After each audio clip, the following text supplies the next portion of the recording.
versus religion with some quotes. First quote, Carl Jung.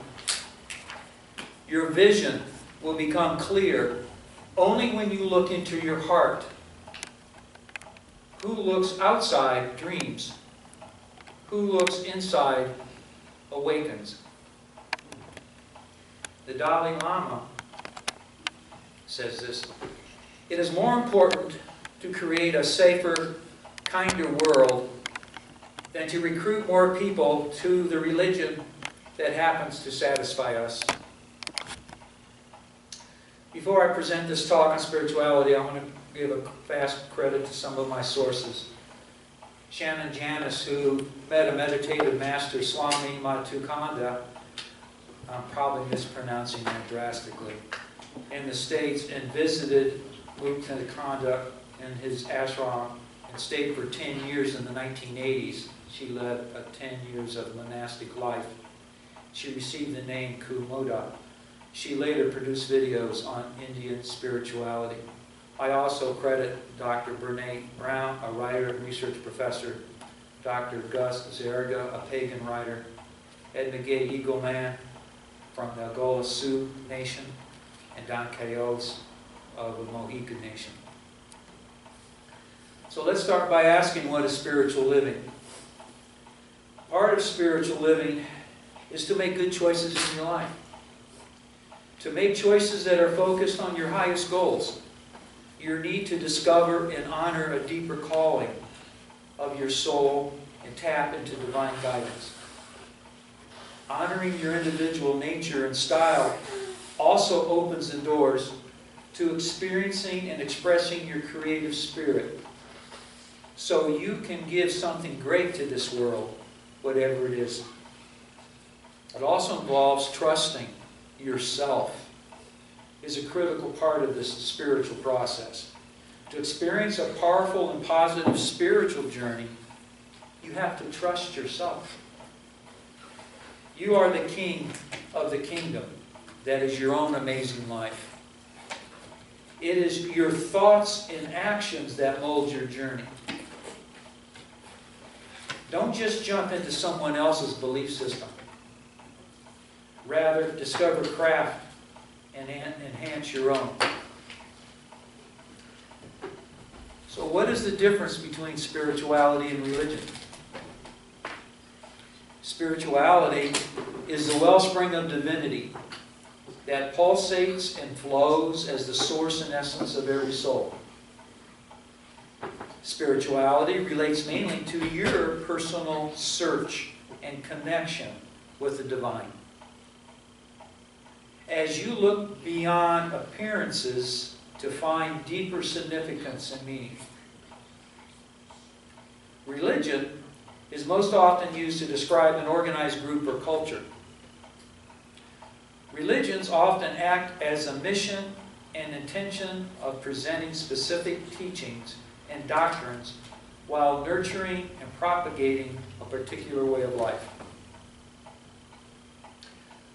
Okay, what does all that mean?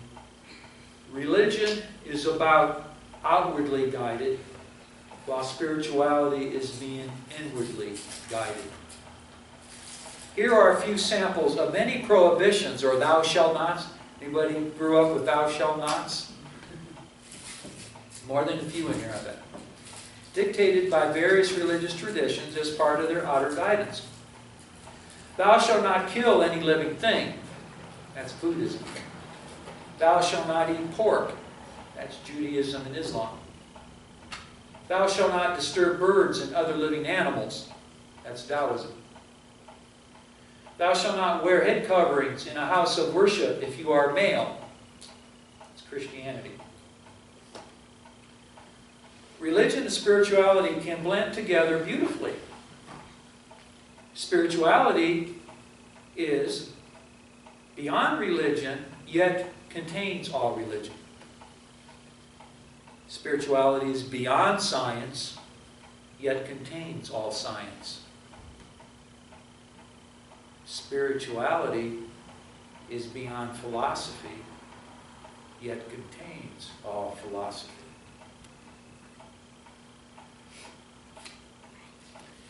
So playing God, my God is better than your God, has been the source of many wars. However, in the light of spirituality, no one needs to fight with anyone else over whose religion is better. Rather, a spiritually aware person is open to learning and growing from everything in life.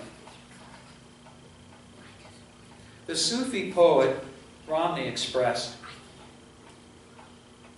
"There are 100,000 ways to kneel and kiss the ground." Your experience of God doesn't have to be the same experience of everybody else. That's kind of where I was hoping I was going with the kids. I wasn't sure if I got there. One sign of spiritual awakening is an increased respect for all people, all religions, and all forms of God. This kinder, gentler approach replaces those tendencies towards intolerance and prejudice. As one becomes more spiritual, the animalistic aggressions of fighting and trying to control the beliefs of other people can be cast off. So when you talk about spirituality, you have to also talk about God. Who is God? What do some of the wise ones, as I call them, throughout human history say? Well, I'm going to start with one of my favorites, I think a favorite of UU's, Ralph Waldo Emerson, said, "The simplest person who in his integrity worships God becomes God." Meister Eckhart said, "The eye with which I see God is the same eye by which God sees me." Thomas Merton, a Catholic monk, said, "Looking for God is like seeking a path in a field of snow. If there is no path, and you are looking for one, walk across it, and there is your path." Voltaire said, "If God made us in His image, we have certainly returned the compliment."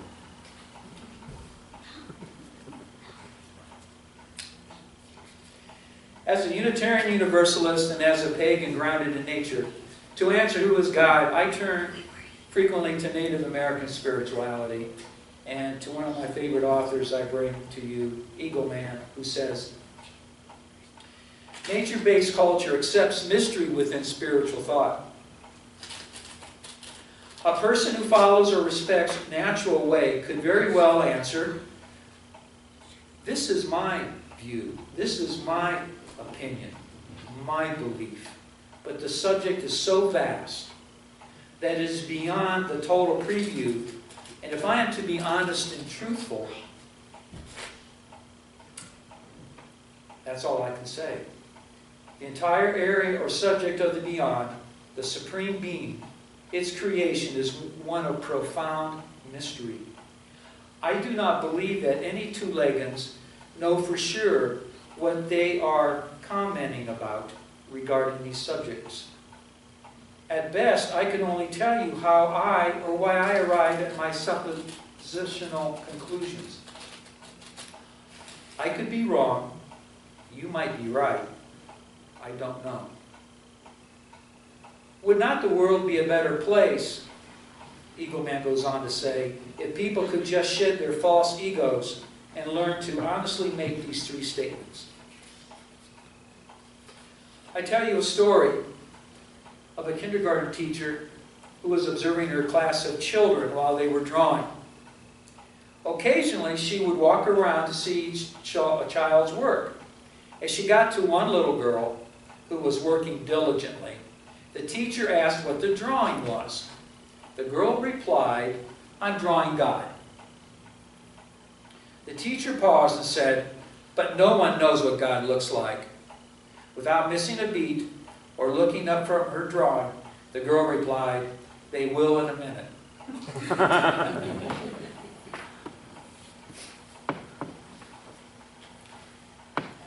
Any discussion of spirituality and religion should include at least a mention of the concept of faith. What can we say of faith? Dr. Brown says that she has come to realize that faith and reason are not natural enemies. It's our human need for certainty and our need to be right that have pitted faith and reason against each other in almost a reckless way. We force ourselves to choose and defend one way of knowing the world at the expense of the other. She states that faith and reason can clash and create uncomfortable tensions, that it's our fear of the unknown and our fear of being wrong that create most of our conflict and anxiety.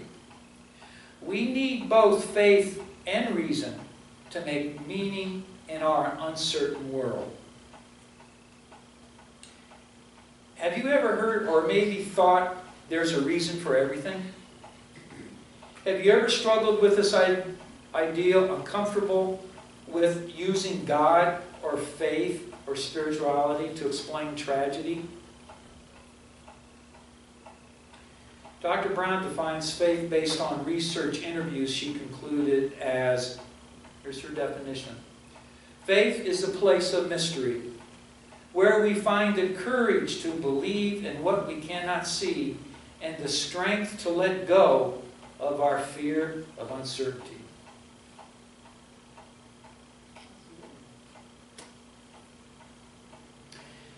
It's not always the scientists who struggle with faith and the religious who fully embrace uncertainty.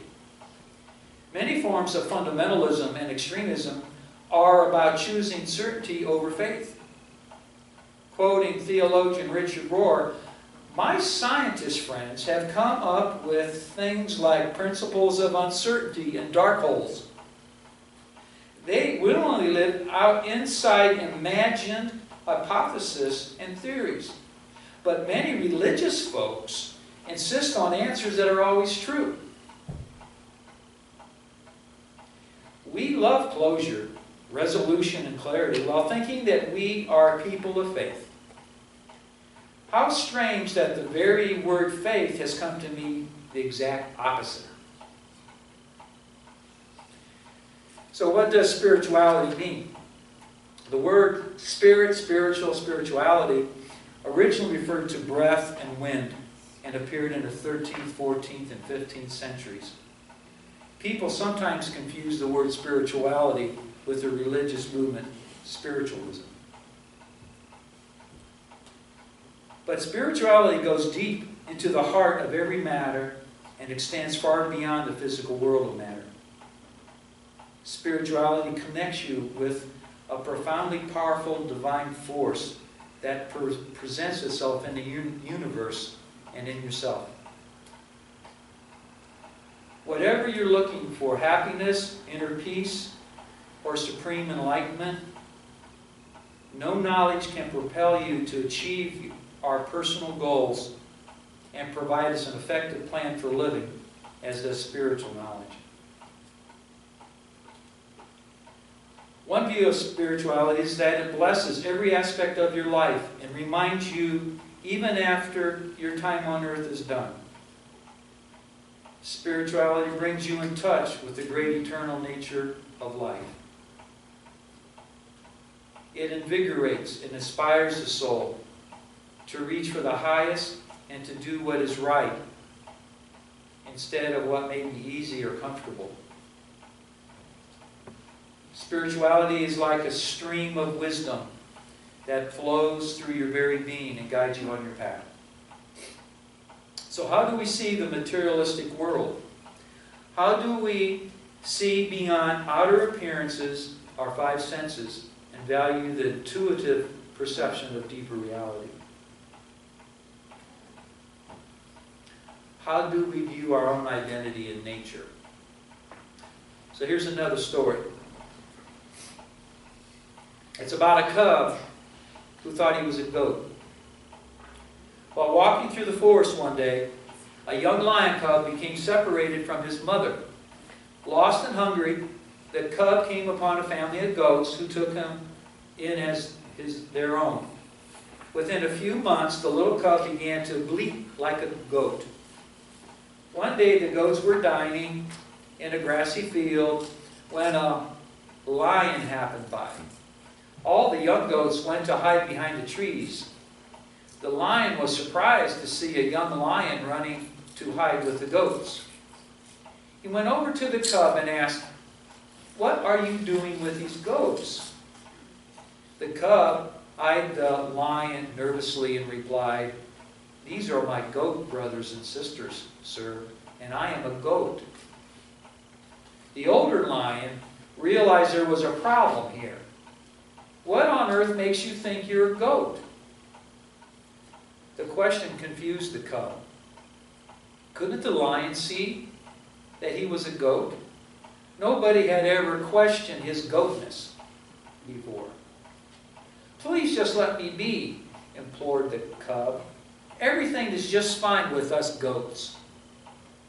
However, the elder lion couldn't bear to let this poor cub live out such a delusion.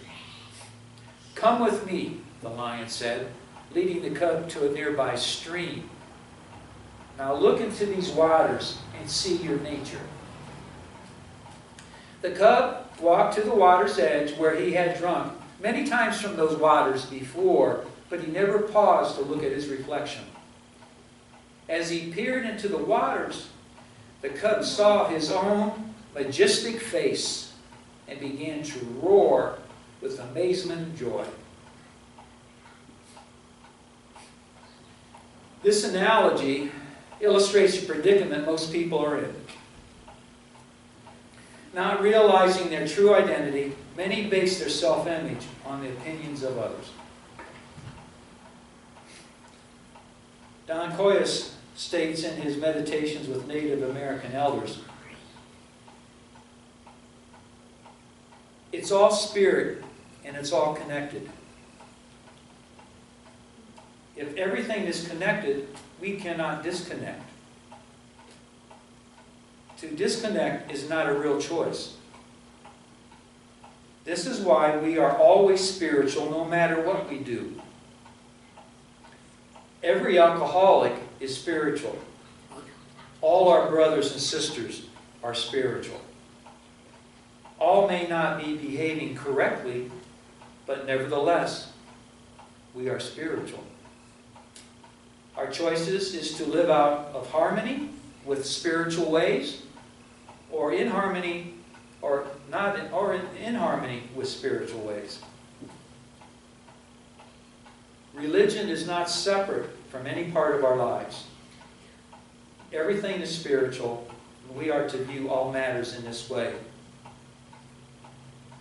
Some way spirituality can manifest. Remembering that there is infinitely more to you and everything else that can be known by your mind and senses is one way. Developing a mature approach that allows you to appreciate simplicity and peacefulness is another way. Experiencing a higher universal love and respect for all, instead of only feeling connected with certain people. That's another way. Achieving an ability to see the spiritual even in the ordinary.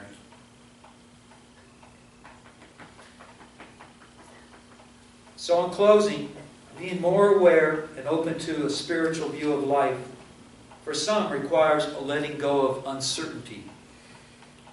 Learning to be uncomfortable with not knowing may be the greatest challenge or obstacle. For some, this can create physical response of anxiety or fear or feelings of vulnerability.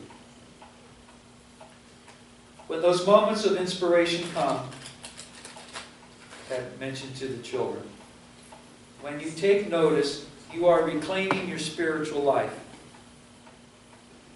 And for those moments when you may be uncomfortable or unsure and need something right away to calm cravings for certainty, Dr. Brown says for her, the serenity prayer does the trick. I never put the two together before I did this preparation. So as a drug counselor, so I'm very much into the 12-step program and Alcoholics Anonymous, and we say the Serenity Prayer quite a bit. For those of you that might be unfamiliar with that, it's really a big part of AA, which goes back to 1935, which has reached millions to find sobriety. So if you know it, recite it along with me. God, grant me serenity to accept the things I cannot change, courage to change the things I can, and the wisdom to know the difference. And as we close this talk, but continue our individual spiritual journeys, I share a prayer from Ed McGay titled, O Great Spirit. O Great Spirit, who art everywhere, mystery is thy name. I appreciate your allowance that I live in all mystery which is put before me. Let me always seek knowledge, for you are the source of all knowledge. Help me to avoid ignorance, for it moves me away from thee. I seek to care for the home, this earth you have provided.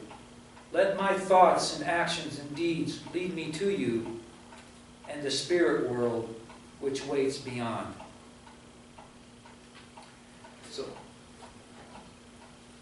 welcome uncertainty, celebrate the vastness of divinity, and embrace your spirituality. Blessed be. Blessed be.